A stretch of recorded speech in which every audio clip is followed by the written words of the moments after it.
Anna Falchi, Sasa Salvaggio e Soldi Spicci presenteranno la kermesse in programma ad Agrigento dal 28 febbraio all'8 marzo, 28 le nazioni partecipanti.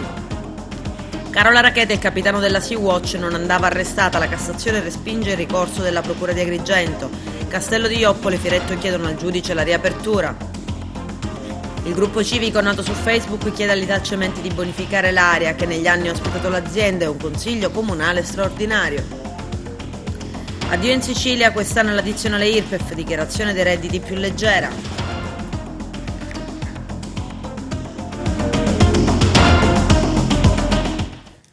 Bentrovati gentili telespettatori al nostro appuntamento con l'informazione, presentata la 75esima edizione del Mandorlo in Fiore che si svolgerà ad Agrigento dal 28 febbraio all'8 marzo, organizzato dal Parco Valle dei Templi e dal Comune di Agrigento. Sarà l'attrice e conduttrice televisiva Anna Falchi a presentare la kermesse. Il nostro direttore Arturo Cantella. Presentata stamani la 75esima edizione del Mandorlo in Fiore che si terrà ad Agrigento dal 28 febbraio all'8 marzo prossimi.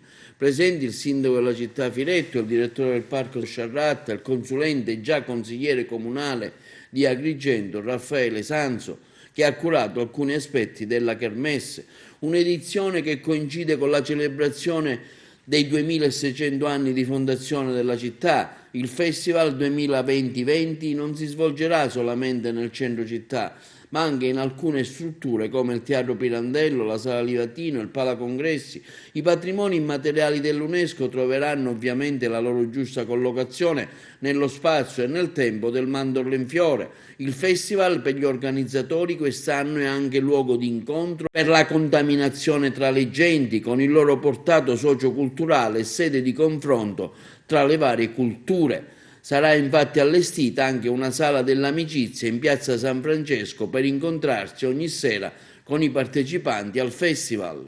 Oggi presenteremo il programma che è già molto articolato sulla base del progetto che si era già pensato a novembre di quest'anno, dell'anno scorso, e che segue, le indicazioni e la progettualità che il parco, da quando lo organizza direttamente, aveva messo in cantiere. Quindi un programma articolato che viene basato sulla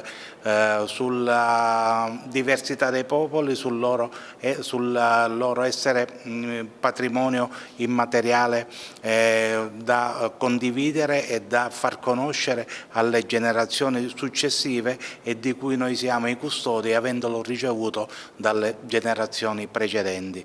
Quindi un programma che viene articolato sull'intero territorio comunale.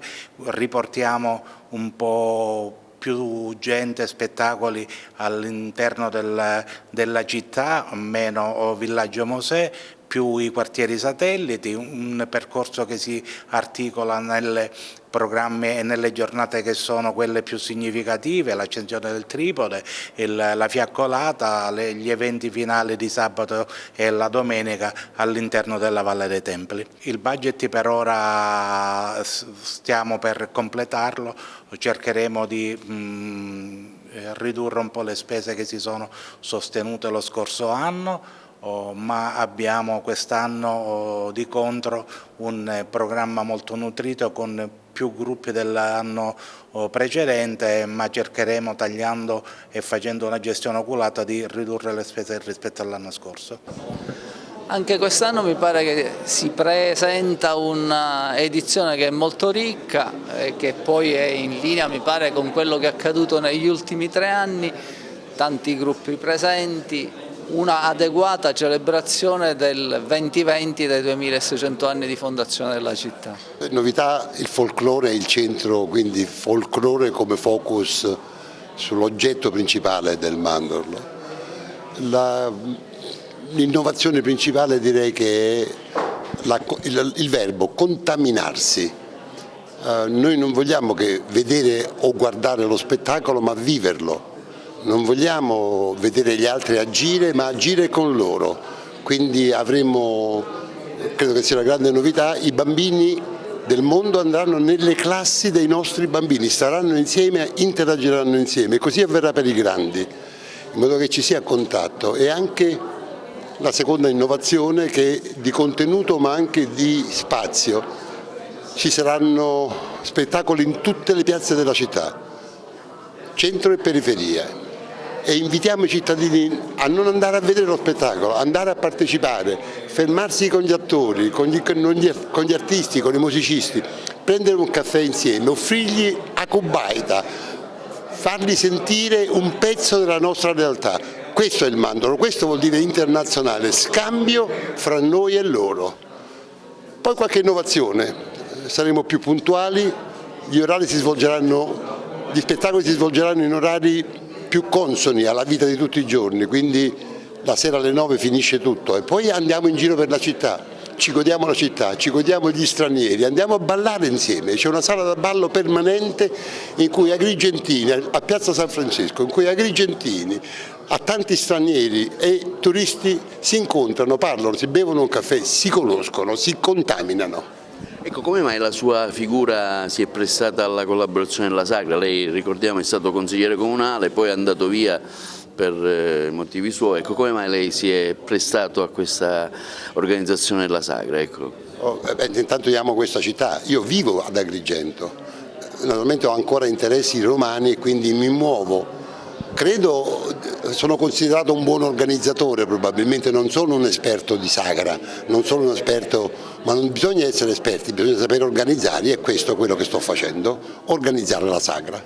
Il concorso Fotografa la Sagra, indetto dal sito di informazioni Agrigento Oggi, si conferma ancora una volta un valido strumento di sensibilizzazione e promozione. Da un lato infatti spinge fotografi, cittadini, turisti a immortalare immagini della kermesse che magari a molti potrebbero sfuggire, dall'altro il risultato di questo lavoro viene divulgato per promuovere la storica festa. Anche quest'anno, commenta il direttore Domenico Vecchio, le fotografie migliori che hanno ottenuto il giusto riconoscimento verranno utilizzate dagli organizzatori della 75esima edizione del Mandorlo in Fiore per manifesti, brochure e spot. In particolare una di queste verrà utilizzata per una cartolina da distribuire durante la manifestazione folclorica.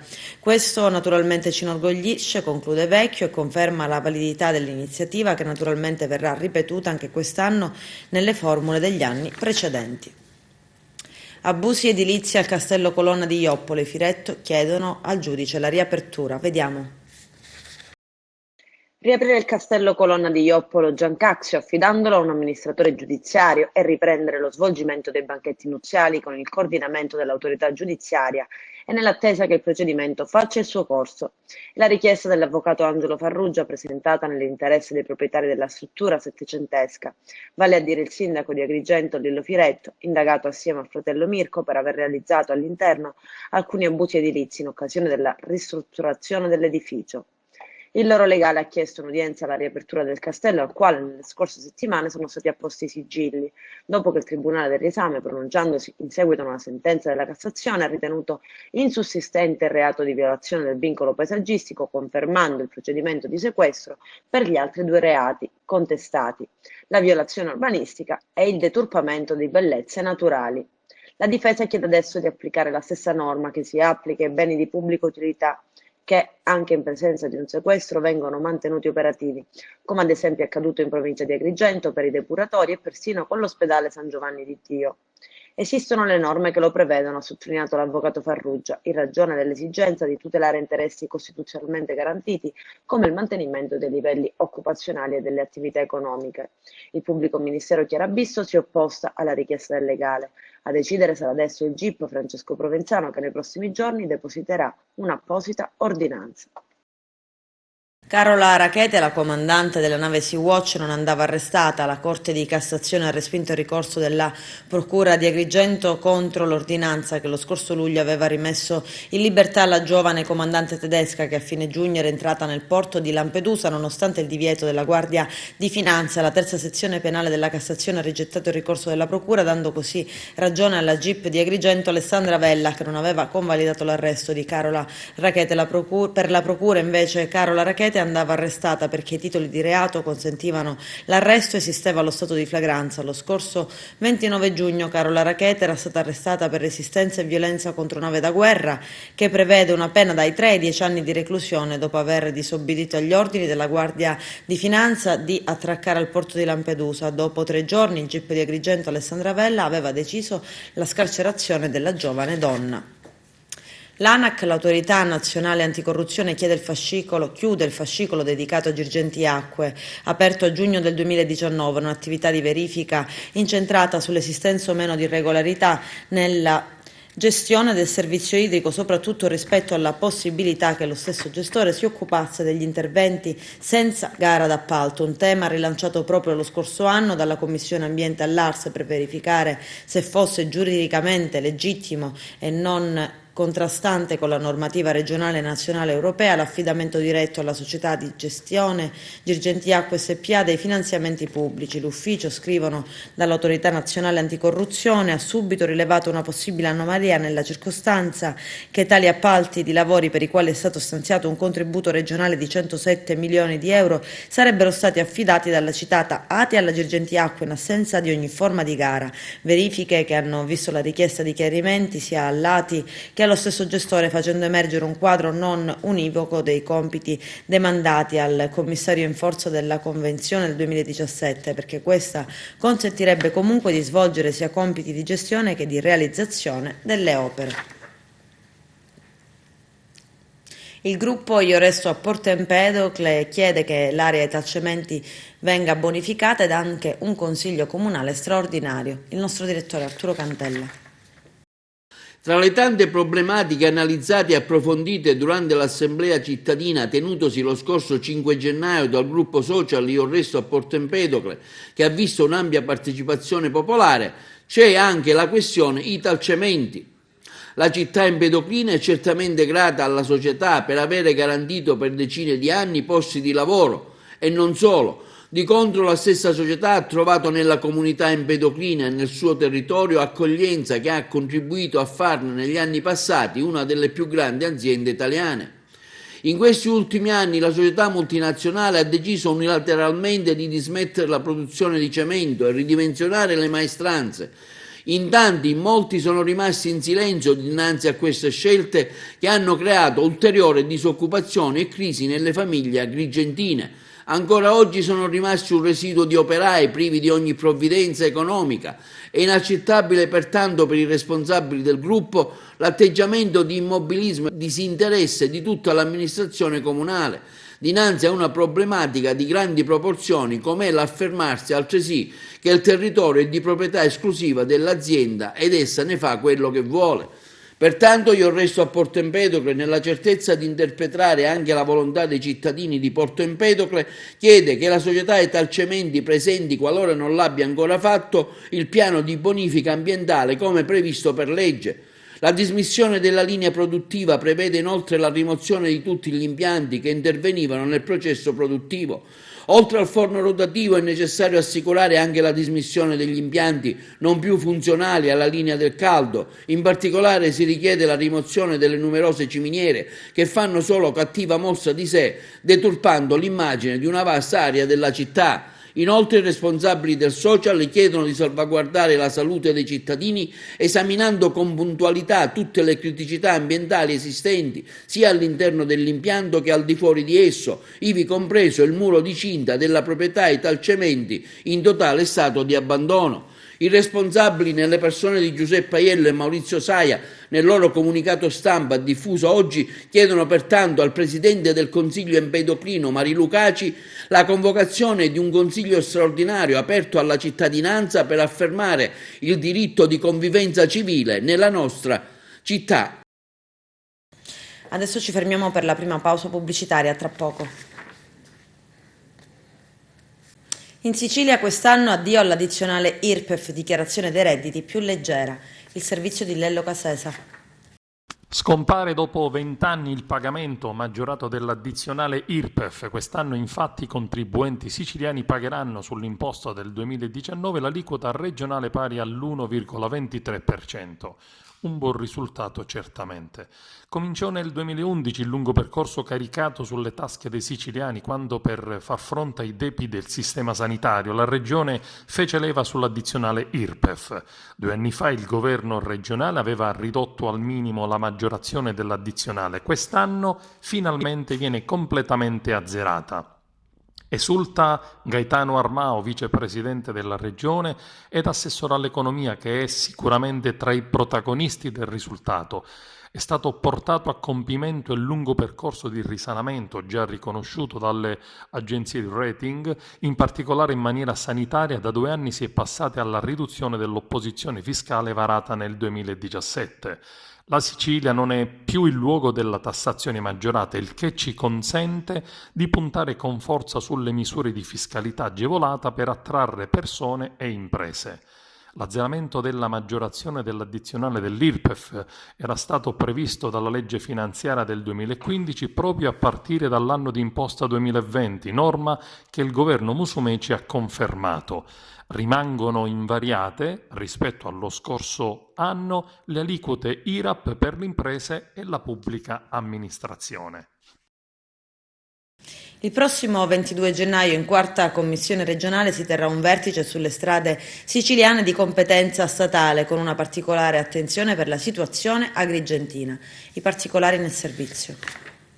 Il presidente della Commissione Territorio e Ambiente dell'Assemblea regionale siciliana, Giussi Savarino, ha reso noto che mercoledì prossimo, 22 gennaio, in Commissione si svolgerà un vertice sulle strade siciliane di competenza statale. Saranno presenti il viceministro Giancarlo Cancelleri, l'assessore Marco Falcone, il direttore regionale di ANAS Valerio Mele, il comitato dei creditori della CMC, i sindacati CGIL, CISL e UIL e i sindaci dei comuni interessati dai lavori sulla statale 121. Giussi Savarino aggiunge: come ha dichiarato il presidente Nello Musumeci, a Roma devono capire che siamo stanchi della politica del rappezzo. ANAS deve dimostrare rispetto per la pazienza dei siciliani. Martedì faremo il punto della situazione sulla Palermo-Agrigento e sulla Palermo-Catania, e non solo. Rappresenterò anche la situazione del viadotto Morandi di Agrigento, ennesima opera su cui registriamo ritardi da parte di ANAS. Purtroppo sulle strade statali abbiamo una competenza limitata, possiamo soltanto vigilare affinché ANAS termini celermente i lavori e portare la situazione all'attenzione della politica nazionale, e lo facciamo con coraggio, costanza e determinazione. Sanità, nuova ondata di stabilizzazioni in corsia. Ecco i precari che ne hanno diritto. Vediamo. Nuova ondata di stabilizzazioni in arrivo in ASP e ospedali. Dopo l'approvazione della legge di bilancio nazionale che ha esteso i benefici del decreto MADI a medici, operatori sanitari e tecnico-professionali che hanno maturato 3 anni di anzianità di servizio entro il dicembre 2019, devono essere assunti dalle aziende per cui lavorano senza ulteriori selezioni entro il 2022. Oggi l'assessorato alla salute, recependo la legge, ha emanato una circolare per i manager di ASP e ospedali chiedendo di eseguire una puntuale analitica ricognizione e prescrivendo che all'esito di questa verifica le aziende e gli enti dovranno tempestivamente procedere alla stabilizzazione coerentemente a quanto previsto dai propri piani di fabbisogno del personale. La circolare, a firma dell'assessore Ruggero Razza, del dirigente generale del Dipartimento Economico Finanziario Mario La Rocca, del dirigente Antonella Di Stefano, viene sottolineato che il termine per maturare l'anzianità necessaria alla stabilizzazione è stato posticipato dal 31 dicembre 2019, ma limitatamente al personale medico, tecnico, professionale e infermieristico, dirigenziale e non. Per tutte le altre tipologie di precari il limite per il requisito di anzianità resta il 31 dicembre 2017, ma il diritto alla stabilizzazione è stato ampliato a tutti i dirigenti. Ma resta il nodo dei concorsi già banditi da molte aziende siciliane che hanno già messo in palio i posti che in teoria spetterebbero ai precari. Questo non vale per le procedure già avviate, con bando scaduto e commissioni già istituite prima dell'entrata in vigore della legge di bilancio 2020, che non potranno essere annullate né bypassate dalle stabilizzazioni. Adesso c'è la seconda ed ultima pausa pubblicitaria, tra poco. Stretto di Messina c'è un progetto per trasformare le maree in energia elettrica, i particolari nel servizio. È possibile sfruttare le correnti marine dello Stretto di Messina per produrre energia elettrica? Secondo Volt Messina e Legambiente sì, ed hanno già una soluzione pronta per essere realizzata. Sarà questo infatti il tema della presentazione che si terrà sabato 18 gennaio alle ore 16 nel Salone delle Bandiere del Comune di Messina.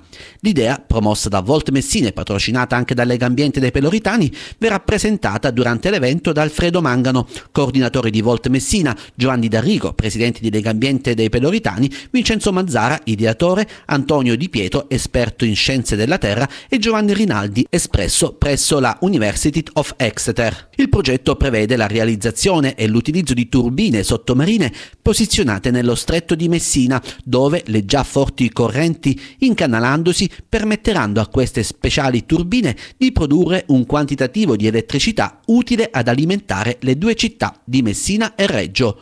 Una proposta innovativa che potrebbe cambiare il futuro della città e della produzione di elettricità. A riprova dell'importanza che una soluzione simile ha per Messina e Reggio Calabria, presenzieranno all'evento diverse istituzioni, tra cui il presidente dell'autorità portuale dello Stretto, Mario Paolo Mega. Questa, sottolinea Alfredo Mangano, coordinatore di Volt Messina, è la prima soluzione che proponiamo per la città, una soluzione scelta non a caso che racchiude la nostra visione nel costruire soluzioni valide sia oggi che in futuro. La collaborazione con Legambiente ha poi permesso di giungere ad una proposta davvero sostenibile, un'idea possibile e ambiziosa, certamente un'idea ambiziosa ma realizzabile, e per decarbonizzare il nostro sviluppo è una necessità non più rimandabile.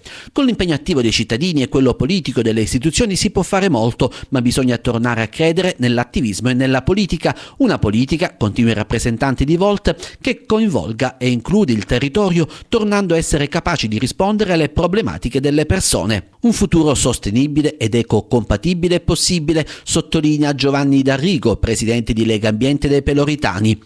Utilizzare le immense potenzialità offerte dal nostro stretto potrà permetterci di poter dare grandi risposte alla città, tanto quanto ad una problematica mondiale come quella legata al nostro ambiente. Appoggiamo appieno, conclude D'Arrigo, questa soluzione che permetterà di produrre energia elettrica senza alcun tipo di inquinamento.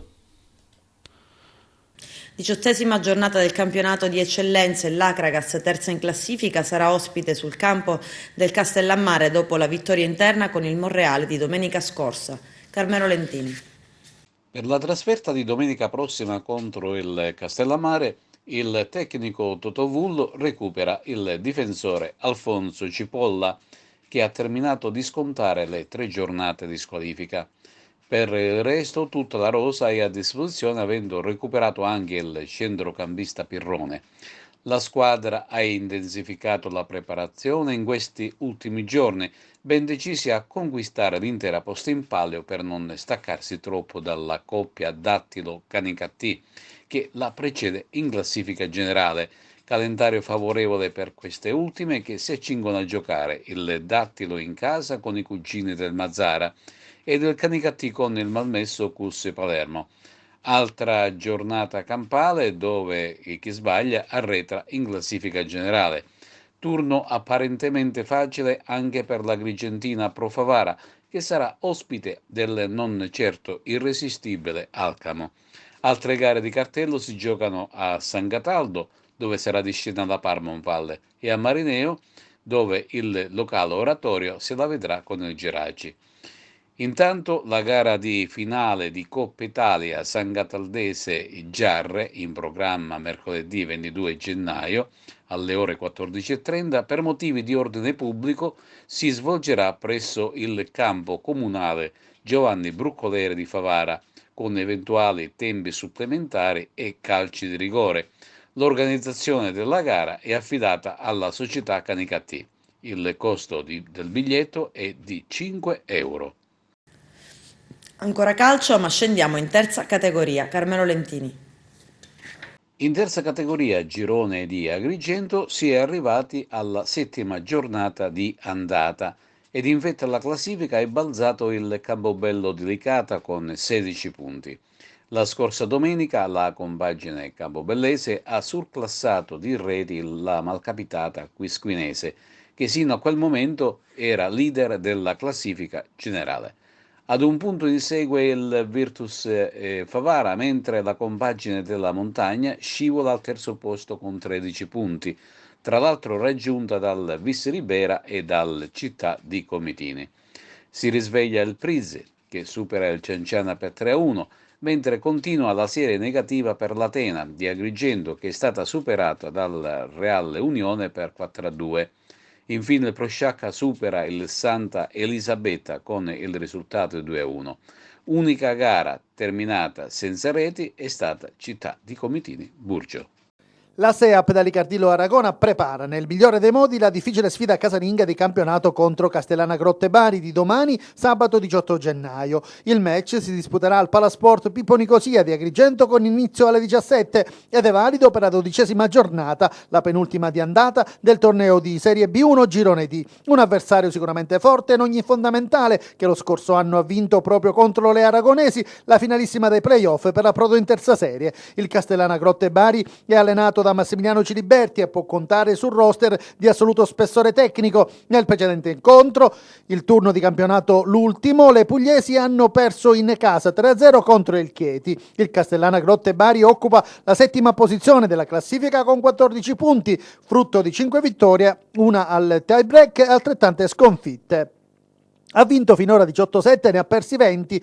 La SEAP da Licardillo Aragona, vice capolista del torneo con 24 punti, invece è reduce dal successo esterno contro il Santeria Frosinone 3-2. La squadra, agli ordini di coach Luca Secchi e del suo staff, alterna il lavoro in sala pesi con quello tecnico-tattico al Palasport Pippo Nicosia di Agrigento. Nel frattempo continua, nel migliore dei modi, la fase di riabilitazione dopo l'infortunio muscolare del capitano Melissa Donà, che contro il Sestetto Pugliese potrebbe tornare a disposizione del coach. Le sue condizioni fisiche saranno monitorate quotidianamente dallo staff sanitario. Tutte le altre giocatrici sono in ottime condizioni atletiche. La partita, SEAP da Licardillo Aragona Castellana Grotte Bari, sarà diretta dal primo arbitro Gianmarco Lentini e dal secondo arbitro la signora Denise Galletti, entrambi della sezione FIPAB di Catania.